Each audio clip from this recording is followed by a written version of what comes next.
안녕하세요. 예, 안녕하세요. 네, 저는 스토리텔러 강아랑입니다. 네. 그날 군대 이야기에 오신 걸 진심으로 환영합니다. 오늘 하루 잊고 있던 군대가 생각나. 안녕하세요. 가수 류지광입니다. 반갑습니다. 와. 예.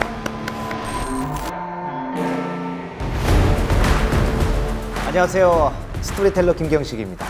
그날 군대 이야기에 오신 것을 환영합니다.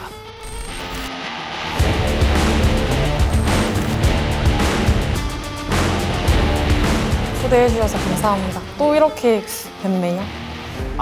그러고 보니까 그 2019년 미스 코리아 본선 때 만났네요. 네, 맞습니다. 오. 제가 그때 당시 미스 코리아 선. 미스 코리아 선. 네, 제가 그때 진행 봤었잖아요. 그렇죠? 사회를 네, 봤었는데. 네, 맞습니다. 근데 그때는 미스 코리아 선이었는데 지금 군복을 입고 계세요. 네, 맞습니다. 지금 현재 육군 중위로 이제 특수전사령부 국제평화 지원단에서 임무 수행하고 있습니다. 실제 상황! 실제 상황! 뭐 하시는 거예요? 진돗개 하나! 진돗개 하나! 진돗개요?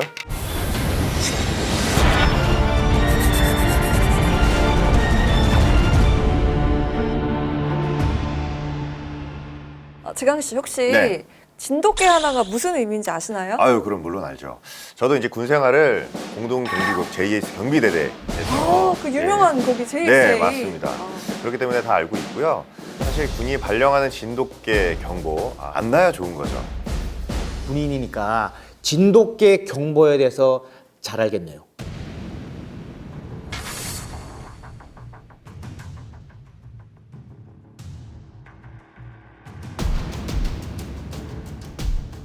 근데 말이죠. 12년 전에 이 진돗개 하나가 발령된 심각한 사건이 하나 있었어요. 어떤 사건인지 혹시 아나요? 12년 전이면은 이제 2010년인데 그때 무슨 일이 있었죠? 2010년에 2010년에 대한민국에서 전쟁이 일어날 수도 있었다라는 사실 알아요? 그날은 좀 춥긴 했지만요. 그래도 날씨가 쾌청했었어요. 그날 서해 5도 중에 하나인 연평도를 지키고 있던 당시 해병대 연평부대 소속 서정우 병장은 아침 일찍 일어나서 휴가 준비에 들떠 있었습니다. 사실 서정우 병장은 그날 휴가가 군복무 기간 중에 나가는 마지막 휴가였어요. 그러니까 그 휴가가 얼마나 기다려졌겠어요. 그렇죠? 연평도에서 그리운 집으로 가려면 사실 배를 타고 나가야 했는데요. 근데 배를 타려고 하면 날씨가 안 좋으면 배가 뜨지 못하는 경우도 있었습니다. 네. 서 병장은 휴가 며칠 전부터 제발 배가 뜨게 해달라고 막 빌고 또 빌었죠. 아우, 드디어 이사가 끝났다. 내 군 생활에도 말년에 침대를 써본다. 내일 날씨가 안 좋다는데 배가 꼭 떴으면 좋겠다라고 기도를 막 했어요. 근데 그날은 서정우 병장이 걱정했던 것보다 날이 훨씬 더 쾌청했습니다. 다행이다. 즐거운 마음으로 휴가를 갈 수 있었죠. 네. 근데 연평도 부두에서 배를 타기 위해서 기다리고 있던 그 순간에 연평도 부두에서 배를 타기 위해서 기다리고 있던 바로 그 순간에 서병장은 배가 눈에 띄는 게 아니라 그의 눈에 배보다 먼저 보인 것이 있었어요. 뭐죠? 바로 연평도 곳곳에서 발생한 시커먼 연기와 불길. 오늘 오후 2시 30분쯤 연평도 지역에 포탄 20여 발이 떨어졌습니다. 북한이 서해 연평도를 향해서 해안포 도발을 감행해와 1시간 17분 동안 양측에서 200발 가까운 포탄이 오가는 교전이 벌어졌습니다. 2010년 11월 23일 오후 2시 34분 바로 이 북한군의 기습 공격으로 인해서 불길이 치솟은 것이었죠. 당시 연평도가 불바다가 되었다고 알고 있습니다. 맞습니다. 북한군은 연평도를 향해서 포탄을 쏘아 올렸어요. 6.25 전쟁 이후에 북한군이 대한민국 영토를 향해서 직접적으로 대규모 무력 도발 감행한 첫 번째 사건이었던 거죠. 저거 기억납니다. 이거 정말 뉴스를 보고 정말 깜짝 놀랐거든요. 네, 기억나시죠? 예. 이 북한군은 연평도 내 군부대를 향해서 포탄을 아주 펑펑 쏘아져 있습니다. 그리고 기습 공격을 한 것도 문제였지만 더 큰 문제가 있었어요. 이게 어떤 문제였을까요? 이거보다 더 큰 문제가 뭐 있어요? 바로 민간인이 사는 곳에도 포탄을 쐈다라는 거예요, 이거. 에? 군부대 민가할 것 없이 무차별적으로 170여 발의 포격을 쏴대면서 공격을 해왔거든요. 연평도 주민들이 사는 가정집에도 포탄이 떨어졌으니 주민들이 난리도 아니었을 것 같습니다. 북한군이 공격해온 시간이 오후 2시 34분이었는데 그 시간에 연평 어린이집 원생들 낮잠 자고 있었고요. 또 놀이터에는 유치원생들이 뛰어놀고 있었어요. 연평 초등학교 학생들은 학교 끝나고 공부 끝나고 이제 하교 중이었어. 아니 어린이들이 있는 그런 곳까지 공격을 하면 어떡합니까? 그러니까요.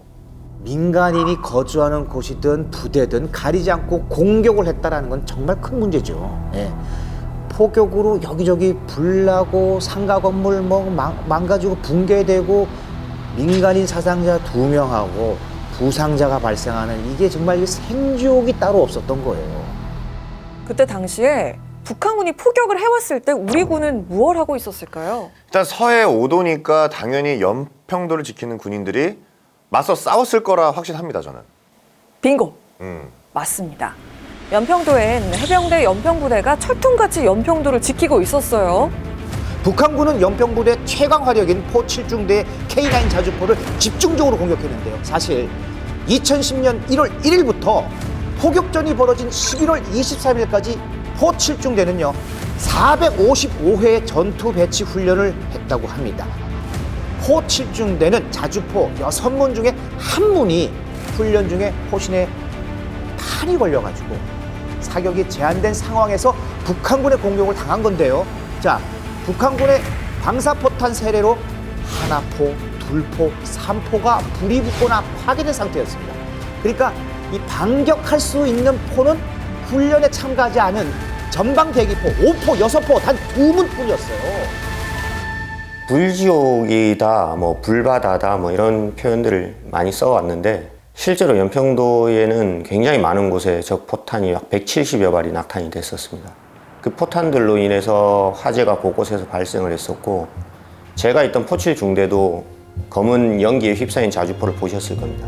화염에 휩싸인 자주포를 바라봤을 때는 제발 살아만 있어라 그런 마음이 가장 먼저 들었었고 그래 훈련한 대로 지금까지 우리가 해왔던 대로 훈련한 대로만 대응하면 된다 그런 마음으로 대응을 준비했었습니다.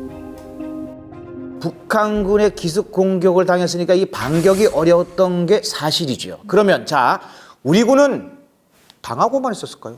아닙니다. 제가 생각할 때 우리 군은 네. 병력의 안전과 장비의 이상 유무를 확인한 후 빠른 대응에 나선 걸로 알고 있습니다.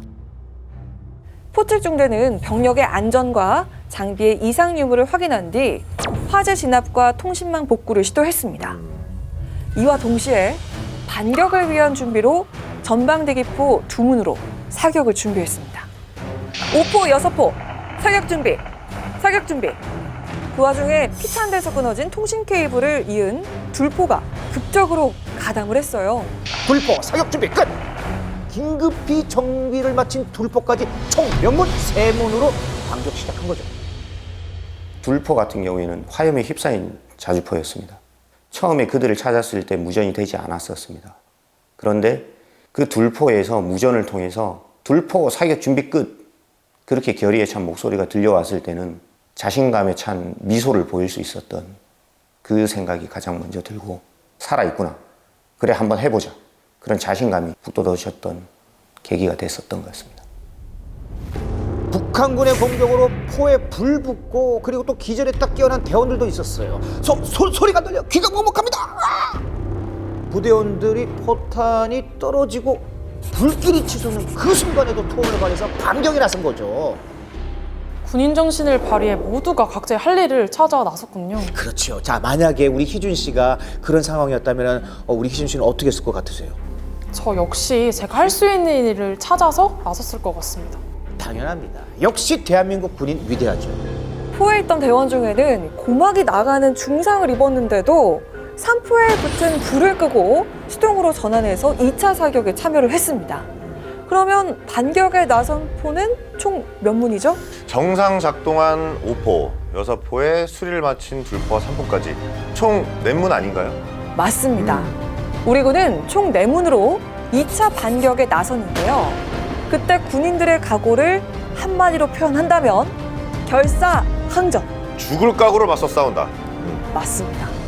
해병대 연평부대원은 죽을 각오로 맞서 싸웠어요. 당시 포격으로 불지옥이 된 현장에서 자주포 포탑에 병사 한 명이 당당하게 앉아서 자주포 안에 후배 해병들에게 이렇게 말했다고 해요. 나는 믿는 신이 없지만 너희들에게 신이 있다면 살려달라고 빌어. 꼭 살아서 우리가 여기서 겪은 일들을 밖에 알리자. 꼭 살아남아라. 참 마음이 짠합니다. 네, 참 마음이 아픈데요. 그날의 연평도 상황이 어땠을 것 같으세요? 완전 뭐 전쟁터 같은 최악의 상황 아니었을까요? 화염과 연기로 뒤덮인 그야말로 지옥 같은 전쟁터였죠. 꼭 살아남으라고 당부했던 그 군인, 자주포 사수였던 강승환 병장이었어요. 방사포탄이 직격할 수도 있고 옆에만 떨어져도 치명적인 파편이 튀어 죽을 수 있다는 두려움이 강했을 텐데도 아랑곳하지 않고 전투에 임했습니다. 적의 도발, 위기 상황에서 군인이 아니면 그 누구도 해낼 수 없는 일이기에 군인은 매 순간 최선을 다해야 하는 것 같습니다. 맞습니다. 역시 우리 군은 위대합니다. 그리고 그 위대한 군인 정신이 또 발휘됩니다.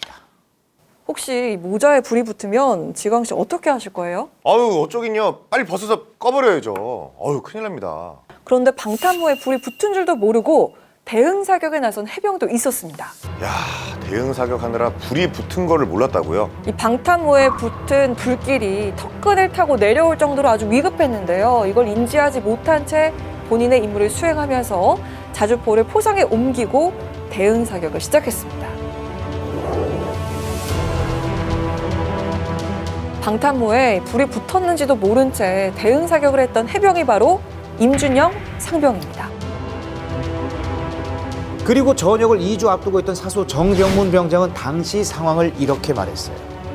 적포탄이 떨어지는 폭발음에 귀가 먹먹해지고 정신 차려보니까 포반장 김용복 하사가 파편을 맞아 머리에 피를 흘리면서도 손짓으로 대원들에게 대응 사격을 지시하고 있었어요. 포반장 김 하사가 머리에 피를 흘리는 거 본 순간 울컥하며 분노가 치밀었습니다.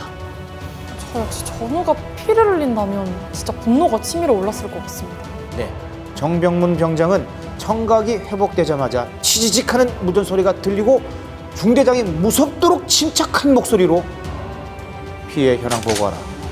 곧 사격 명령 내릴 테니 사격 준비하라. 라는 명령을 들었어요. 그리고 사격 명령이 떨어지자마자 피를 흘리고 있던 김 하사 복수를 해주고 싶다는 생각에 죽음을 힘을 다해가지고 사격에 임했어요. 니들 다 죽었어! 와, 진짜 군인이라면 다 같은 마음으로 사격에 임했을 거라고 생각합니다. 근데요, 북한군 공격으로 부상을 당한 해병들보다 더 가슴 아픈 일이 일어났습니다. 혹시 무슨 일인지 짐작됩니까? 부상당한 해병들보다 더 가슴 아픈 일이라면 자, 이 사진을 한번 자세히 봐주시기 바랍니다. 나무에 모표가 박혀 있죠. 왜 모표가 나무에 박혀 있을까요? 네, 우리 그 우희준 중위는 그 이유를 잘 알고 계신 것 같아요.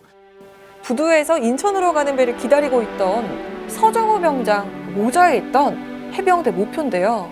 아 근데 이게 왜 나무에 박힌 거죠? 네, 이게 서정호 병장은 비상사태라는 걸 직감하고 부두에서 망설임 없이 부대를 향해서 발길을 돌린 겁니다. 아, 참 군인은 그럴 수밖에 없어요. 이 나라와 국민을 지키는 군인이기 때문에 뭐 휴가 다음에도 갈 수 있으니까. 그런데 그 마지막 휴가를 서정우 병장은 영원히 갈 수가 없었던 거죠. 휴가를 포기하고 중대로 복귀하던 중 적의 포격으로 안타깝게도 서 병장은 장렬히 산화하고 말았습니다.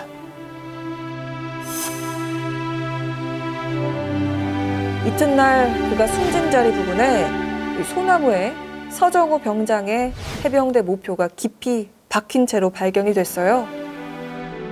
그리고 또 한 명, 입대한 지 석 달째였던 신병 문광욱 이병은 북한군의 공격이 시작된 후 전투를 위한 준비를 하다가 북한군의 포탄을 전사하고 말았습니다.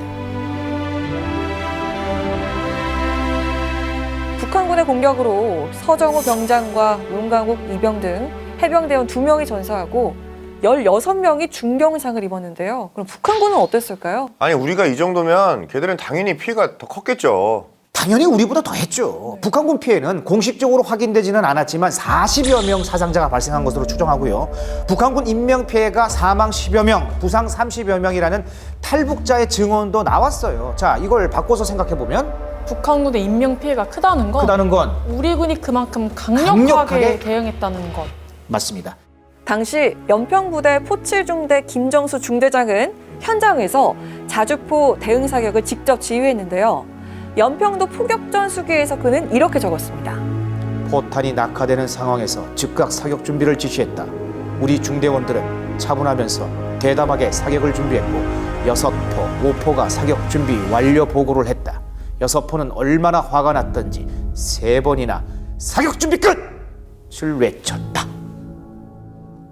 연평도 포격전 당시에 우리 모두는 본연의 임무에 충실했었습니다. 어떤 친구는 말 그대로 통신망을 복구시키는 임무를 수행을 한 것이고 또 어떤 친구는 대응 사격을 준비했었고 그런 역할들을 다 각자가 도맡아서 합니다. 단 한 사람도 그 임무를 게을리하거나 두려움에 떨거나 무서워서 피하거나 그러한 장면은 단 한 명도 없었습니다. 그들이 존재하는 이유는 바로 우리 국민들이 안전하게 평화를 누릴 수 있도록 하기 위함이었습니다. 북한군의 기습 공격에 부대원들의 분노가 하늘을 찔렀다고 해요. 왜냐면요, 둘포의 장비가 파괴됐는데도 둘포에서 우렁찬 목소리로 사격 준비 끝! 외쳤거든. 3포는 대원 중에 북한군의 포격으로 귀가 잘 들리지 않는다는 보고를 했는데도 3포 반장이 수동으로 사격 임무 가담하겠습니다! 라고 보고했대. 이런 군인들 덕분에 북한군과의 대치 상황에서도 안전하게 하루를 보낼 수 있는 겁니다. 연평도 포격전은 북한군의 대규모 선제 공격에 우리 해병이 즉각 대응해서 싸워 이긴 한마디로 위대한 승전이죠. 위대한 승전이다. 승리한 전투. 맞습니다. 불의의 피격에도 당당히 이겨낸 연평도 포격전의 영웅들이 있었기에 승전으로 기록될 수 있었던 거죠. 연평도 포격전을 통해서 느꼈던 것은 설마 도발하겠어라는 생각을 많이 했습니다. 근데 연평도 포격전이 있고 나서 제 마음속의 다짐은 바뀌었습니다. 적은 무조건 도발한다라는 것입니다. 그게 언제가 될지는 모릅니다. 그러나 지금 내가 근무하는 이 시간, 이 장소 언제든지 적의 위협이 있을 수 있다는 것입니다. 그때 내가 무엇을 해야 될까를 항상 생각을 하면서 오늘 하루, 지금 이 시간 최선을 다해줬으면 좋겠습니다. 적의 포탄에 목숨을 걸고 개인의 임무에 충실하고 긴박한 상황에서도 한치의 흔들림 없이 임무를 수행한 연평 부대원들. 자, 이들 한 분 한 분 한 분이 바로 대한민국의 영웅이 아닐까 싶습니다. 연평도 포격전의 현장은 승전의 자부심이 깃든 역사의 현장으로 보존이 되고 있어요. 전사한 서정호 병장과 문광욱 이병은 무공훈장이 추서됐고요. 현충원에 안장이 됐습니다. 그리고 1계급 특진의 하사와 일병으로 진급을 했죠. 서정호 하사와 문광욱 일병을 비롯한 연평부대원과 포칠중대 총원들의 노고와 희생은 전투 영웅으로 역사에 기억되리라 확신합니다.